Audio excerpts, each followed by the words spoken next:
समजलं सगळं? पण तुम्ही तर रील्स तयार करतात. हॅलो फ्रेंड्स, हॅलो गाईज असतात ना तुमच्या वयाच्या मुलांचे. मग आम्ही तर बघतो तुमच्या वयाच्या मुलांचे असे छोटे छोटे रील्स बनवलेले असतात आणि हे तुम्ही व्हॉट्सअपच्या आईच्या व्हॉट्सअपच्या नंबरला, आईच्या इंस्टाग्रामच्या नंबरला तिथं काय करतात, शेअर करून देतात. करतात की नाही? मग आपल्याला करायचंय का ह्या गोष्टी? चालेल.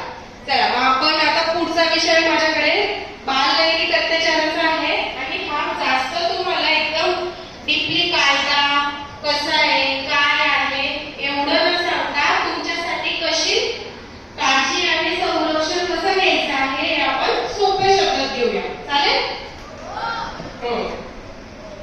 आपल्याला ठाणे जिल्ह्यामध्ये मागच्या वर्षी 2 वर्षाला बदलापूरमध्ये शाळेमध्ये 2 मुलींवर अत्याचार झाले होते. माहिती की नाही?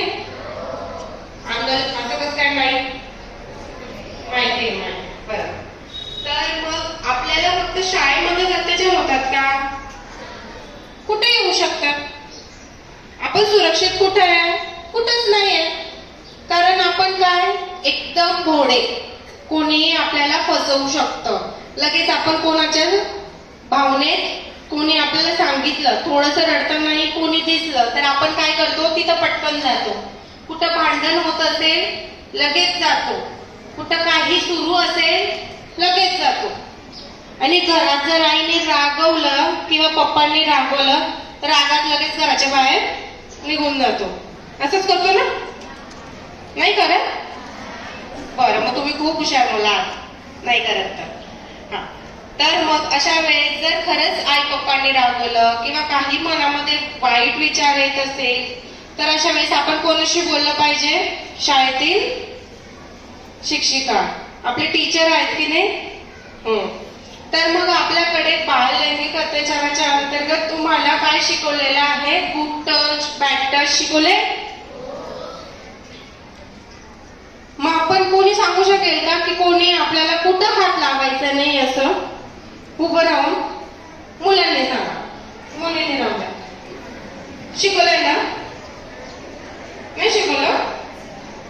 गुड टच बॅड टच तर शिकवलं ना, घरी पण शिकवतात आपल्या, शाळेतच कशाला?